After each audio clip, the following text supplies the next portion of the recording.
और भाई लोग क्या हालचाल है, कैसे हो तुम लोग? सब एकदम बढ़िया। तो यार आज हम लोग पढ़ने वाले हैं बड़े भाई साहब के बारे में। किसके बड़े भाई साहब? प्रेमचंद जी के बड़े भाई साहब। लेखक इस पाठ से हमें यह बताना चाहते हैं कि बड़ा भाई होने का मतलब अधिकार नहीं होता है। बड़े भाई होने का अपना फायदा है तो अपना नुकसान भी है। कई बार वो ऐसा काम नहीं कर सकते हैं जो उनके ही उम्र के बाकी बच्चे करते हैं। क्योंकि वो उम्र में बड़े हैं तो उनके छोटे भाई बहन पे कोई गलत प्रभाव न पड़े, इसलिए वो ऐसा नहीं करते हैं। घर का बड़ा बेटा होने का मतलब है जिम्मेदारी और त्याग।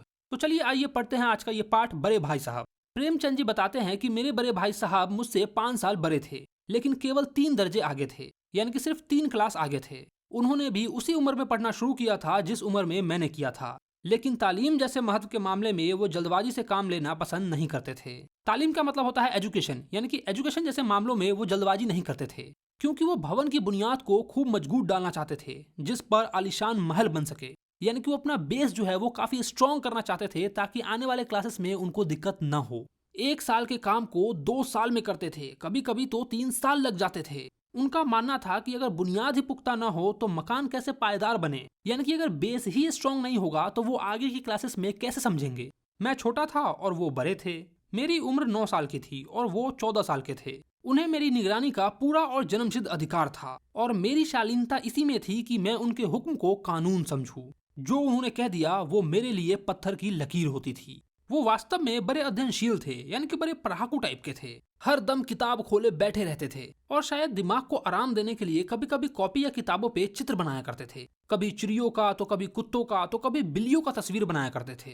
कभी कभी एक ही नाम या शब्द या वाक्य 10-20 बार लिख डालते थे, तो कभी एक शेर को बार बार सुंदर अक्षरों में नकल करते। कभी ऐसी शब्द की रचना करते जिनका न कोई अर्थ होता न कोई सामंजस्य। मसलन एक बार मैंने उनकी कॉपी पे ये इबारत देखी, स्पेशल, अमीन, भाइयों भाइयों, दरअसल भाई भाई, राधेश्याम, श्रीयुक्त राधेश्याम। 1 घंटे तक ऐसा ही कुछ कुछ लिखा हुआ था। इसके बाद एक आदमी का चेहरा बनाया हुआ था। मैंने बहुत चेष्टा की कि इस पहेली का कोई अर्थ निकालूं, लेकिन मैं असफल रहा। मेरे समझ में ही नहीं आया और उनसे पूछने का साहस ही नहीं हुआ। वो 9वीं कक्षा में थे और मैं 5वीं में था। उनकी रचनाओं को समझना मेरे लिए छोटी मुंह बड़ी बात थी।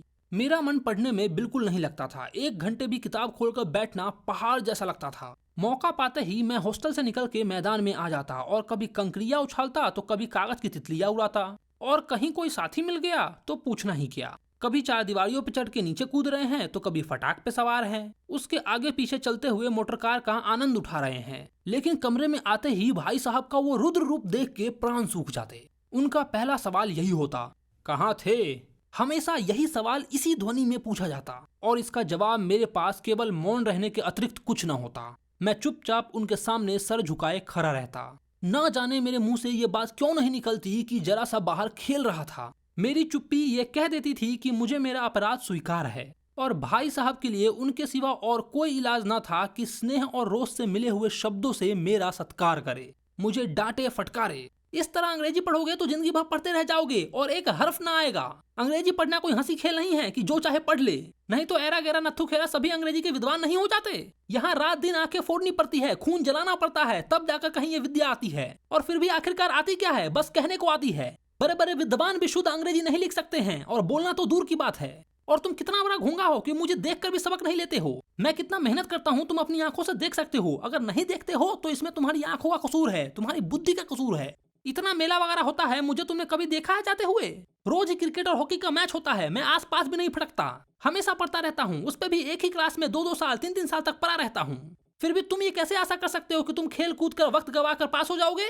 मुझे तो 2-2 3-3 साल लगे हैं, तुम उम्र भर उसी क्लास में परे सरते रहोगे। अगर तुम्हें इस तरह उम्र नहीं गंवानी है तो बेहतर है कि घर चले जाओ और मजे से गिल्ली डंडा खेलो। दादाजी के गाड़ी कमाई के रुपए को क्यों बर्बाद करते हो? मैं ये लताड़ सुन के, ये डांट फटकार सुन के आंसू बहाने लगता। और जवाब ही क्या था? अपराध तो मैंने किया था तो डांट तो मैं ही सुनूंगा। भाई साहब उपदेश की कला में निपुण थे।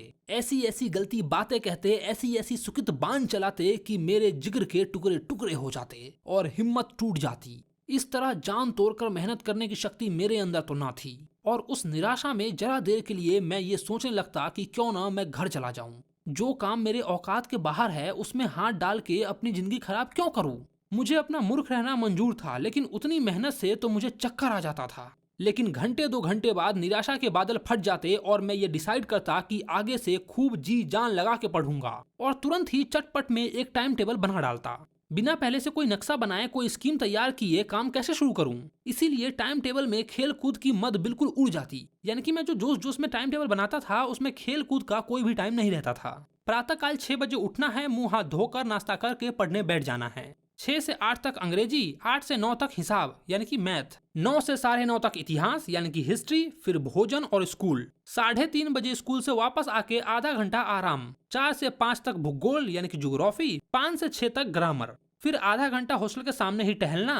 6:30 से 7 बजे तक अंग्रेजी कंपोजिशन, फिर भोजन करके 8 से 9 बजे तक अनुवाद यानी कि ट्रांसलेशन, 9 से 10 तक हिंदी, 10 से 11 तक विविध विषय, फिर विश्राम। लेकिन टाइम टेबल बना लेना एक बात है और उस पे अमल करना दूसरी बात। पहले ही दिन उसकी अवहेलना शुरू हो जाती। मैदान की वो सुखद हरियाली, हवा में हल्के हल्के झोंके, फुटबॉल की वह उछल कूद, कबड्डी के वो दावघात, वॉलीबॉल की वो तेज और फुर्ती मुझे अज्ञात और अनिवार्य रूप से खींच ले जाती। और वहां जाते ही मैं सब कुछ भूल जाता। वो जानलेवा टाइम टेबल, वो आंख फोड़ पुस्तकें किसी की याद न रहती और बड़े भाई साहब को नसीहत और फजीहत करने का एक और मौका मिल जाता। मैं उनके साये से भागता, उनकी आंखों से दूर रहने की चेष्टा करता, कमरे में इस तरह दबे पांव आता कि उन्हें खबर न हो। उनकी नजर मेरी ओर उठी और मेरे प्राण निकले।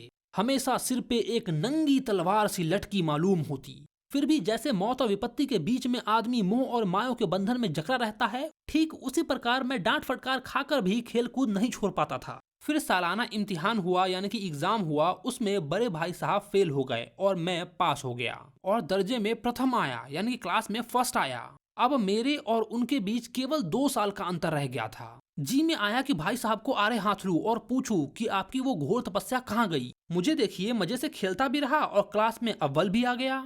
लेकिन वो इतने दुखी और उदास थे कि मुझे उनसे दिली हमदर्दी हुई और उनके घाव पे नमक छिड़कने का विचार चला गया। लेकिन हाँ, अब मुझे अपने ऊपर कुछ अभिमान हुआ और आत्मसम्मान भी बढ़ा। भाई साहब का वो रोब अब मुझ पे न रहा। मैं आजादी से खेलकूद में शामिल होने लगा। दिल मजबूत था कि अगर उन्होंने फिर से मेरी फजीयत की तो साफ कह दूंगा, आपने अपना खून जला के कौन सा तीर मार लिया। मैं तो खेलते कूदते अपने क्लास में अव्वल आ गया। जवान से ये हेकड़ी जताने का साहस न होने पर भी मेरे रंग ढंग से ये साफ जाहिर होता था कि भाई साहब का आतंक मुझ पर अब नहीं था। भाई साहब ने ये भांप लिया, उनकी सहज बुद्धि तीव्र थी। और एक दिन जब मैं भोर का सारा समय गिल्ली डंडे की भेंट करके ठीक भोजन के समय लौटा तो भाई साहब ने मानो तलवार खींच ली और मुझ पे टूट पड़े। मैं तुम्हें कुछ दिनों से देख रहा हूँ, तुम्हारा तो पूरा रंग ढंग ही बदला हुआ है। इस साल पास हो गए हो और दर्जे में अव्वल आ गए हो तो तुम्हें दिमाग हो गया है। मगर भाईजान, घमंड तो बड़े बड़े का नहीं रहा, तुम्हारी क्या हस्ती है। इतिहास में रावण का हाल तो तुमने पढ़ा ही होगा। उनके चरित्र से तुमने कौन सा उपदेश लिया, या यूं ही पढ़ गए। महज इम्तिहान पास कर लेना कोई बड़ी चीज नहीं है। असली चीज है बुद्धि का विकास। जो कुछ पढ़े हो उसका अभिप्राय समझो। रावण भूमंडल का स्वामी था, ऐसे राजा को चक्रवर्ती कहते हैं। आजकल अंग्रेजों के राज्य का विस्तार बहुत बढ़ा हुआ है, पर इन्हें चक्रवर्ती नहीं कह सकते। संसार में अनेक राष्ट्र अंग्रेजों का आधिपत्य स्वीकार नहीं करते, बिल्कुल स्वाधीन हैं। रावण चक्रवर्ती राजा था, संसार के सभी महीप उसे कर देते थे। बड़े बड़े देवता उसकी गुलामी करते थे। आग और पानी के देवता भी उसके दास थे। मगर उसका अंत में क्या हुआ? घमंड ने उसका नाम निशान तक मिटा दिया। कोई उसे एक चुल्लू भर पानी देने वाला भी न बचा। आदमी चाहे जो कुकर्म करे पर कभी भी अभिमान न करे, इतराए नहीं। अगर अभिमान किया तो दिन दुनिया दोनों से गया। शैतान का हाल भी पढ़ा ही होगा। उसे यह अभिमान हुआ था कि ईश्वर का उससे बड़ा सच्चा भक्त कोई है ही नहीं। लेकिन अंत में क्या हुआ? स्वर्ग से नर्क की ओर ढकेल दिया गया। साहेरूम ने भी एक बार अहंकार किया था, भीख मांग मांग कर मर गया। तुम तो अभी केवल 1 क्लास पास किया है और अभी से ही तुम्हारा सिर फिर गया। तब तो तुम आगे बेटा पढ़ चुके। तुम ये बात समझ लो कि तुम मेहनत से पास नहीं हुए हो। अंधे के हाथ बटेर लग गया है, लेकिन बटेर केवल एक बार हाथ लग सकती है, बार बार नहीं लग सकती। कभी कभी गुल्ली डंडे में भी अंधा चोट निशाना पड़ जाता है, लेकिन इससे कोई सफल खिलाड़ी नहीं हो जाता। अच्छा खिलाड़ी वो होता है, सक्सेसफुल खिलाड़ी वो होता है जिसका कोई निशाना खाली नहीं जाता। मेरे फेल होने पर मत जाओ। मेरे दर्जे में आओगे ना तो दांतों से पसीना आ जाएगा। जब अलजेब्रा और ज्योमेट्री के लोहे के चने चबाने पड़ेंगे ना, तब तुमको सूझेगा। इंग्लिस्तान का इतिहास पढ़ना पड़ेगा, बादशाहों का नाम याद रखना पड़ेगा। 8 हेनरी गुजरे हैं। कौन सा कांड किस हेनरी के समय हुआ, क्या ये याद करना इतना आसान समझते हो? हेनरी 7वें की जगह हेनरी 8वां लिखा और सारे नंबर गायब। सफा चट, सिफर भी ना मिलेगा, सिफर भी। हो किस ख्याल में तुम? दर्जनों तो जेम्स हुए, दर्जनों विलियम, कोरियो चार्ल्स। दिमाग चक्कर खाने लगता है, अंधा रोग हो जाता है। इन अभागों को नाम भी न जुड़ते थे। एक ही नाम के पीछे 2 सोयम चुर्रम पंचम लगाते चलते गए। अरे मुझसे पूछ लेते तो 10 लाख नाम ऐसे ही बता देता। इनके चक्कर में मेरा दिमाग खराब हो गया है। Henry 1, Henry 2, Henry 3, Henry 4। अरे इंटू मिंटू सिंटू पिंटू कुछ भी रख लेते। और ज्योमेट्री तो बस खुदा ही पनाह। ABJ की जगह AJB लिख दिया तो बस सारे नंबर कट गए। कोई इन निर्दयी मुमतहीनों से नहीं पूछता कि आखिर ABJ और AJB में क्या फर्क है और व्यर्थ की बात के लिए क्यों छात्रों का खून करते हैं। अरे दाल भात रोटी खाई या भात दाल रोटी खाई, इसमें क्या रखा है। मगर इन परीक्षकों को क्या परवाह, वो तो बस वही देखते हैं जो पुस्तक में लिखा है। चाहते हैं कि लड़के अक्षर अक्षर रट ले। अरे मशीन थोड़े ना है कि अक्षर अक्षर रट लेंगे। और इसी रटंत का नाम शिक्षा रख दिया है। और आखिर इन बेसर पैर के बातों को पढ़ने से क्या फायदा। इस रेखा पे लम गिरा दो तो आधा लम से दुगना हो गया। पूछिए इससे प्रयोजन। अरे दुगना नहीं चौगुना हो जाए या आधा ही रहे मेरी बला से, लेकिन परीक्षा में पास होना है तो ये सब खुरफात याद करना पड़ेगा। कह दिया समय की पाबंदी पे एक निबंध लिखो जो 4 पन्नों से कम न हो। अब आप कॉपी सामने खोले, कलम हाथ में लिए, उसके नाम को रोइए। अरे कौन नहीं जानता कि समय की पाबंदी अच्छी बात है। इससे आदमी के जीवन में संयम आ जाता है, दूसरों का उस पर स्नेह होने लगता है और कारोबार में उन्नति होती है। लेकिन इस जरा सी बात पर 4 पन्ने कैसे लिखें। जो बात एक वाक्य में कही जा सकती है उसे 4 पन्नों में लिखने की क्या जरूरत। मैं तो इसे हिमाकत कहता हूँ। ये तो समय की किफायत नहीं बल्कि उसका दुरुपयोग है कि व्यर्थ में किसी बात को ठूस दिया जाए। हम चाहते हैं आदमी को जो कुछ कहना हो चटपट में कहे और अपना रास्ता देखे, मगर नहीं, आपको तो 4 पन्ने रगड़ने पड़ेंगे चाहे जैसे लिखे, और पन्ने भी पूरे फुल स्पेक आकार का। ये छात्रों पे अत्याचार नहीं तो और क्या है। अनर्थ तो ये है कि कहा जाता है संक्षेप में लिखे। समय की पाबंदी में संक्षेप में एक निबंध लिखो जो 4 पन्नों से कम न हो। बताओ, संक्षेप में 4 पन्ने हुए, नहीं तो शायद 100-200 पन्ने लिखवाते। ये तो वही बात हो गया कि तेज भी दौड़िए और धीरे धीरे भी। हाँ तो बताओ, उल्टी बात है या नहीं। एक बालक भी इतनी सी बात समझ सकता है, लेकिन इन अध्यापकों को इतनी तमीज भी नहीं। उस पर दबाव है कि हम अध्यापक हैं, मेरे दर्जे में आओगे ना लाला तो ये सारे पापड़ बेलने पड़ेंगे और तब आटे दाल का भाव मालूम होगा। इस दर्जे में अव्वल आ गए हो तो जमीन पे पांव नहीं रखते हो। इसीलिए मेरा कहना मानिए, लाख फेल हो गया हूँ लेकिन तुमसे बड़ा हूँ। संसार का मुझे तुमसे कहीं ज्यादा अनुभव है। जो कुछ कहता हूँ उसे गिरा बांधिए वरना पछताइएगा, समझे। स्कूल का समय निकट था, वरना भगवान जाने ये उपदेश कब समाप्त होती। आज मुझे भोजन निस्वाद सा लग रहा था। जब पास होने पर यह तिरस्कार हो रहा है तो फेल हो जाने पर तो शायद प्राण ही ले लिए जाते। भाई साहब ने अपने दर्जे की पढ़ाई का जो भयंकर चित्र खींचा था उसने मुझे भयभीत कर दिया। ये सुनने के बाद मैं स्कूल छोड़ के नहीं भागा, यही ताजुब है। इतने डांट फटकार के बावजूद मेरे पढ़ने का मन बिल्कुल भी नहीं कर रहा था। मैं खेल कूद का कोई भी अवसर अपने हाथ से नहीं जाने देता था। पढ़ता भी था लेकिन बहुत कम, बस इतना कि रोज टास्क पूरा हो जाए और दर्जे में जलील होने से बच जाऊं। दर्जे में अव्वल आने का अपने ऊपर जो विश्वास पैदा हुआ था वो फिर से लुप्त हो गया और फिर चोरों सा जीवन कटने लगा। मतलब फिर से भाई साहब से छुप के मैदान में खेलने जाना और चोरों के भांति घर में अंदर आना। फिर सालाना इम्तिहान हुआ और कुछ ऐसा संयोग हुआ कि मैं फिर से पास हो गया और बड़े भाई साहब फिर से फेल हो गए। मैंने बहुत मेहनत नहीं की पर न जाने कैसे फिर से दर्जे में अव्वल आ गया, यानी कि क्लास में फिर से फर्स्ट आ गया। मुझे खुद आश्चर्य हुआ कि आखिर ये कैसे हो गया। भाई साहब ने बहुत परिश्रम किया, बहुत मेहनत किया, कोर्स के एक एक शब्द को चाट गए थे। 10 बजे रात तक इधर, 4 बजे भोर से उधर और 6 से 9:30 तक स्कूल जाने से पहले। इतनी कड़ी मेहनत के बावजूद वो फेल हो गए। मुझे उन पे दया आती थी। नतीजा सुनाया गया, जब रिजल्ट सुनाया गया तो वो रो पड़े और मैं भी रोने लगा। अपने पास होने की खुशी आधी हो गई। मैं भी फेल हो गया होता तो भाई साहब को इतना दुख न होता, लेकिन विधि की बात कौन टाले। मेरे और भाई साहब के बीच अब केवल एक दर्जे का अंतर रह गया था। मेरे मन में एक कुटिल भावना उदय हुआ कि कहीं भाई साहब 1 साल और फेल हो जाएं तो मैं उनके बराबर हो जाऊंगा, फिर वो किसी आधार पर मेरी फहजियत न कर सकेंगे। लेकिन मैंने इस विचार को अपने दिल से बलपूर्वक निकाल डाला, मतलब अपने थॉट्स पे कंट्रोल किया और कुछ और सोचने लगा। आखिर वो मुझे मेरे हित के विचार से ही तो डांटते थे, मेरे भलाई के लिए डांटते थे। जिस वक्त वो मुझे डांटते हैं उस वक्त मुझे थोड़ा बुरा लगता है, मुझे अप्रिय लगता है, मगर ये शायद उनके ही उपदेशों का असर है कि मैं दनादन पास हो जाता हूँ और वो भी इतने अच्छे नंबर से। अब भाई साहब बहुत नरम पड़ गए थे। कई बार मुझे डांटने का अवसर पाकर भी उन्होंने मुझे नहीं डांटा। उन्होंने धीरज से काम लिया। शायद अब वो खुद समझने लगे थे कि मुझे डांटने का अधिकार अब उन्हें न रहा, या रहा भी तो बहुत कम। मेरी स्वतंत्रता भी बढ़ी। मैं उनकी चुप्पी का अनुचित लाभ उठाने लगा। मुझे कुछ ऐसा प्रतीत होने लगा कि मैं पास हो ही जाऊंगा, पढ़ूं या न पढ़ूं। मेरा तकदीर बलवान है, यानी कि मेरा जो लक है वो बहुत अच्छा है। मैं पढ़ूं या न पढ़ूं मैं फिर भी पास हो जाऊंगा। इसीलिए भाई साहब के डर से जो थोड़ा बहुत भी पढ़ लिया करता था अब वो बिल्कुल बंद हो गया। मुझे कनकोए उड़ाने का नया शौक पैदा हो गया था और अब सारा समय पतंगबाजी में ही चला जाता था। फिर भी मैं भाई साहब का अदब करता था, उनका आदर करता था, इसीलिए उनसे बचकर कनकोए उड़ाता था। मांझा देना, कन्ने बांधना, पतंग टूर्नामेंट की तैयारी, ये सब समस्याएं गुप्त रूप से हल की जाती थी। मैं भाई साहब को यह संदेश न देना चाहता था कि उनका सम्मान और लिहाज अब मेरी नजरों में कम हो गया है। मैं उनको ऐसा बिल्कुल भी फील नहीं कराना चाहता था, इसीलिए उनसे छुप छुपा कर ये सारा काम मैं करता था। एक दिन संध्या के समय हॉस्टल से दूर मैं एक कनकौवा लूटने बेतहास दौड़ता जा रहा था। आंखें आसमान की ओर थी और मन उस आकाशगामी पथिक की ओर जो मंद गति से झूमता पतन की ओर चला आ रहा था। मतलब कि वो जो कटी हुई पतंग है वो लहराते हुए आसमान में जा रही थी और मैं उसकी ओर देखकर दौड़ रहा था। बालकों की पूरी सेना लगे और झाड़ीदार बांस लिए हुए इनका स्वागत करने को दौड़ी आ रही थी। किसी को अपने आगे पीछे की खबर नहीं थी। सभी मानो उस पतंग के साथ ही आकाश में उड़ रहे थे, जहां सब कुछ समतल है, न मोटर कारें हैं, न ट्रम, न गाड़ियां। यानी कि आकाश में सब चीज समतल है, सब चीज एक बराबर है, क्योंकि आसमान एकदम प्लेन है, पूरा खाली है। उसमें सिर्फ पतंग ही उड़ रहा है और बच्चे उस पतंग का पीछा कर रहे हैं। कोई लग्गा लिए हुए हैं, यानी कि बरका को बांस लिए हुए हैं और उसको पकड़ने की कोशिश कर रहा है। और अचानक ही भाई साहब से मेरी मुठभेड़ हो गई, जो शायद बाजार से लौट रहे थे।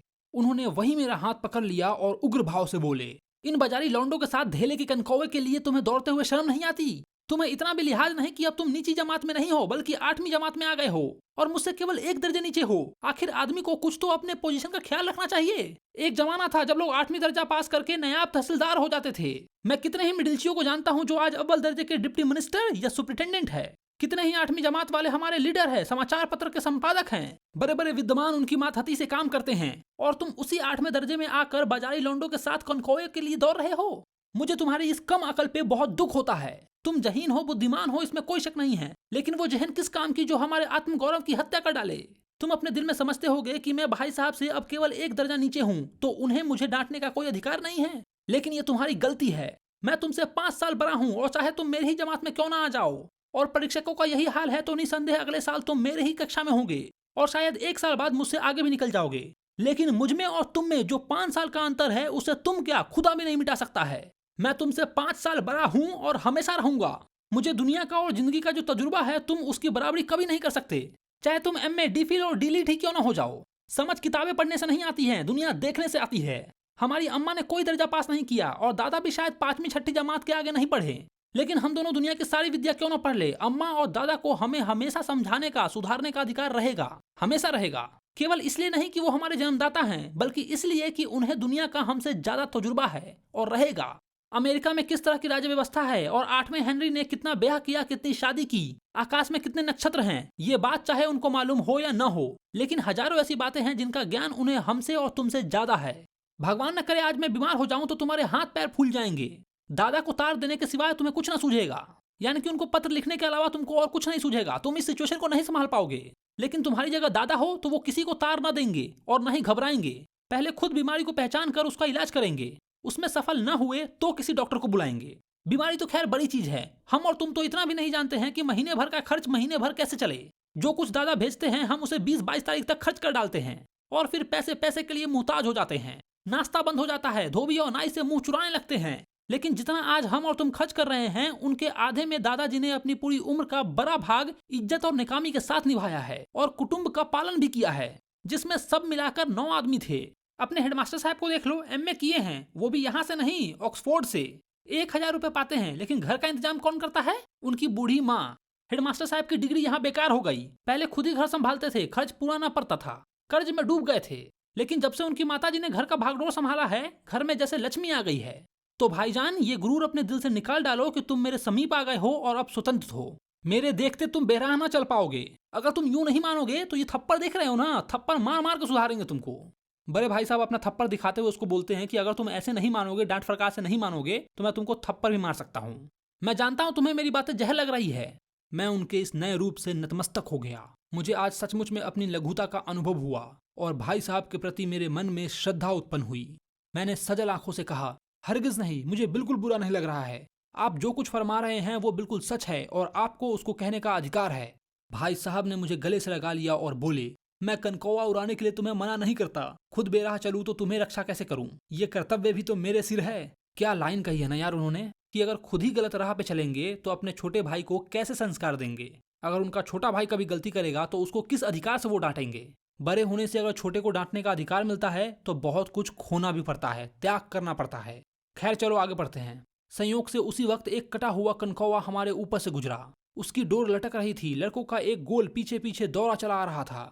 भाई साहब लंबे हैं ही उछल कर उसकी डोर पकड़ ली और बेतहाशा हॉस्टल की तरफ दौड़े। मैं भी पीछे पीछे दौड़ रहा था। और यहीं पर तुम्हारी इस कहानी को खत्म कर दिया गया है। तो यार अपने बड़े भाई का, अपने बड़ी बहन का रिस्पेक्ट करना, और अगर वो डांट रहे हैं तो तुम्हारी भलाई के लिए ही डांट रहे हैं। तुम्हें डांटने का, सही राह पर लाने का उनको अधिकार मिला है, और उस अधिकार के लिए उनको भी बहुत कुछ त्यागना पड़ता है। तो अगर अगली बार से आपसे कोई बड़ा कुछ कहता है तो ध्यान से सुनना और उसका पालन करना। तो चलो वीडियो को यहीं पे खत्म करते हैं। वीडियो अच्छा लगा हो तो वीडियो को लाइक करना, और अगर तुमने अभी तक अपने भाई के चैनल को सब्सक्राइब नहीं किया है तो क्या करो भाई लोग, चैनल को सब्सक्राइब मारो, फ्री का है। चलो तो मैं मिलता हूं तुमको नेक्स्ट वीडियो में।